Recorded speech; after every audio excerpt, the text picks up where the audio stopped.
Hello friends, Albert Einstein ने कहा है compound interest is the eighth wonder of the world. He who understands it earns it, he who doesn't pays it. I agree कि compound interest is the eighth wonder of the world. लेकिन second part जहां उन्होंने कहा है he who understands it earns it, he who doesn't pays it, उसका क्या मतलब बनता है? So friends, let's see इससे उनका क्या मतलब है. आगे बढ़े उससे पहले मैं हूं भाविन, सर्टिफाइड फाइनेंशियल प्लानर, और आप देख रहे हैं the art of wealth building, आपका one point destination to seek unbiased consultation on personal finance. Ram ने बैंक से होम लोन लिया 30 लाख का at 8% reducing balance interest rate for 15 years यानी 180 मंथ्स. तो लोन की ईएमआई बनती है 28,670 रुपीज पर मंथ. वहीं गोपाल ने सेम अमाउंट की इन्वेस्टमेंट शुरू की डेट म्यूचुअल फंड्स में एट 8% फॉर 180 मंथ्स. अब 15 इयर्स बाद राम ने चुकाया था 30 लाख का लोन. इन शॉर्ट उसने 30 लाख का एसेट क्रिएट किया था और गोपाल के म्यूचुअल फंड अकाउंट में थे पूरे 1 करोड़ रुपए. सेम अमाउंट की एसआईपी करके, वो भी डेट फंड्स में सेम इंटरेस्ट रेट पे.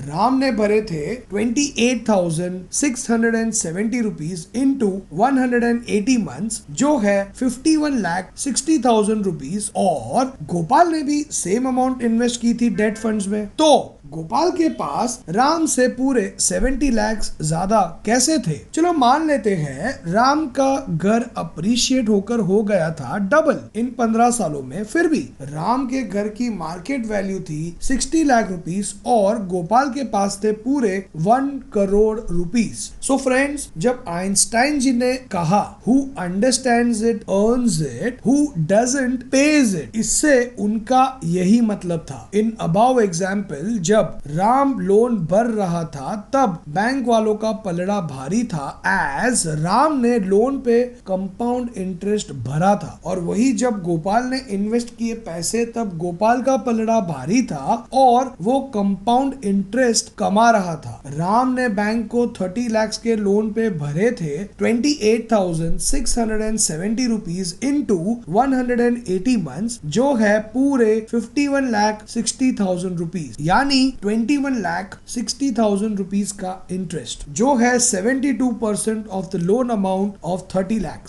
और वहां गोपाल ने सीएफपी से प्लान करवाया था अपना गोल और कमाए थे 92% ज्यादा on invested amount of 51,60,000 rupees. So friends, I am sure अब आप समझ गए होंगे आइंस्टाइन जी के कोट में he who understands it earns it, he who doesn't page it का क्या मतलब है. फ्रेंड्स, ये वीडियो एंड करने से पहले एक क्वेश्चन पूछना चाहूंगा. 6 लाख की लोन पे दुकानदार ने राधिका से फर्स्ट ईएमआई के पैसे अपफ्रंट मांग लिए एज अ प्रोसेसिंग फी. अब राधिका की ईएमआई है 13,346 रुपीज फॉर 60 मंथ्स. तो राधिका का इस लोन पे रिड्यूसिंग बैलेंस इंटरेस्ट रेट कितना हुआ? अपने आंसर्स कमेंट जरूर कीजिए. अच्छा लगेगा फाइनेंशियली स्मार्ट लोगों की कमेंट्स पढ़ के. और अगर आप ये कैलकुलेट नहीं कर पा रहे हैं तो आपको अच्छे फाइनेंशियल प्लानर की जरूरत है अपने शॉर्ट टर्म और long term financial goals plan करवाने के लिए. आइंस्टाइन जी के कोट का मतलब समझाइए अपने फ्रेंड्स और फैमिली को. इस वीडियो को फेसबुक और व्हाट्सएप पे शेयर करके सब्सक्राइब कीजिए और बेल आइकन पे क्लिक कीजिए. और भी ऐसे फाइनेंशियल फ्रीडम को अचीव करने वाली वीडियोस की नोटिफिकेशन को पाना है तो. And finally, thanks for watching.